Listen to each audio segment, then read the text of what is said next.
The left has a brand new handbook. I don't know if you've seen it yet. The Little Blue Book, the essential guide to thinking and talking democratic. It's a modern progressive equivalent to the Little Red Book by Mao.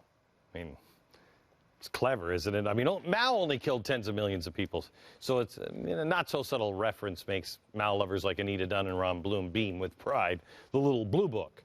The author of this one is George Lakoff. Now, he's considered to be a pretty important contemporary philosopher, democratic strategist, and professor at UC Berkeley. I'm surprised he's hanging out at UC Berkeley. Now, this book is getting rave reviews. Listen to these. I've learned an awful lot from Lakoff, and you will too. Who said that? George Soros. George Lakoff is the progressive movement's Jedi master of language. The Little Blue Book tells us how to say what we need to say to bring about policy changes that Americans need.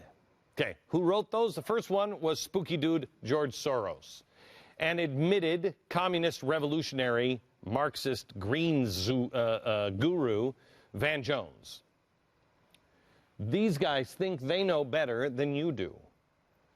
Now, if you listen to what Van Jones says in his own words, he said the book tells us how to say what we need to say to bring about changes Americans need. We haven't even made it to the first chapter, and already they're admitting that they're trying to manipulate you and what you think. Because we have to first understand the mentality of us poor, narrow-minded, small conservatives. Lakoff calls it the strict father model.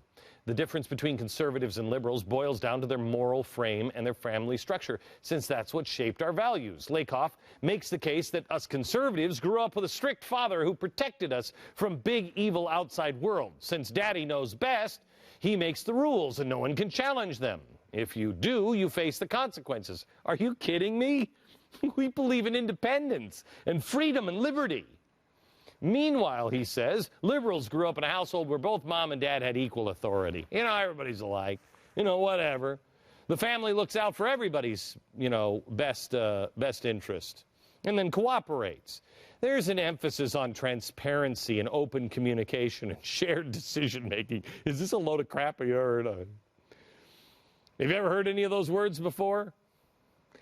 Lakoff gets into details how to deliver the liberal message.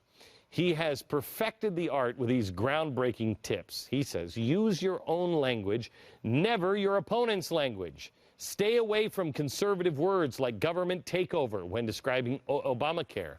Be aware of what you believe and repeat it out loud over and over. Never repeat ideas if you don't believe them, even if you are arguing against them.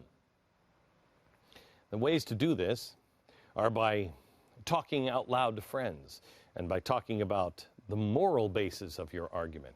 Lakoff says in the book, quote, as Democrats, we have a moral duty to communicate effectively, honestly, and transparently to bring together our values, major frames, facts, and policies.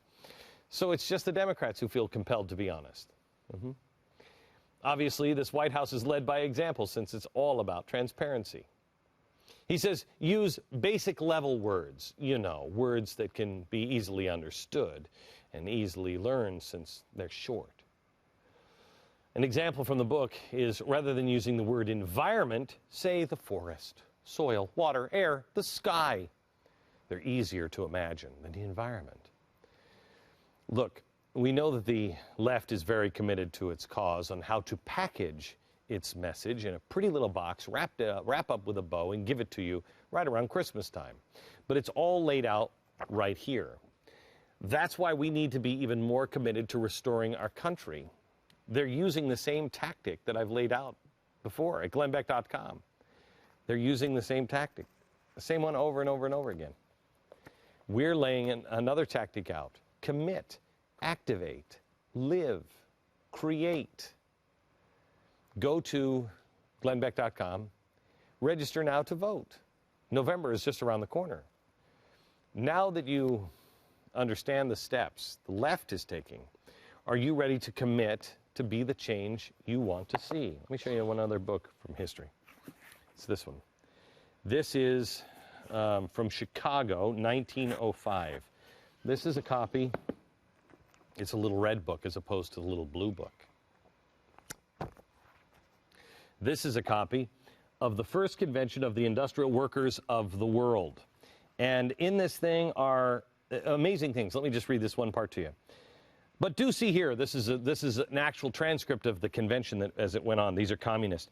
But do see here, do you believe there's any truth in this story of the carpenter of Nazareth? If you do, ask yourself this question. How many kinds of fool was he when he spoke a prayer? And I want to give it to you. Quote, "Our Father who art in heaven, thy will be done on earth as it is in heaven." End quote. Now I want to ask the question, if you believe that he was here for that purpose and that he was a true representation of your cult, I want to ask you, who owns the corner lots and the oil wells in heaven? Laughter and applause. While they've been talking about praying in his kingdom on earth as it is in heaven, we've had 19 centuries of Christianity in jails. Applause. I don't believe in that kind of praying, and I don't believe that kind of praying will do any good. It's the same rhetoric from 1905 and the communists that we have now. They were very well put together then. They're even better at it now. It's all about the culture. It's all about Jedi mind tricks. These aren't the droids you're looking for. Yes, they are. Don't fall for the Jedi mind trick. Instead, commit, activate, live it. And the last step is create. Go to glennbeck.com, find out more.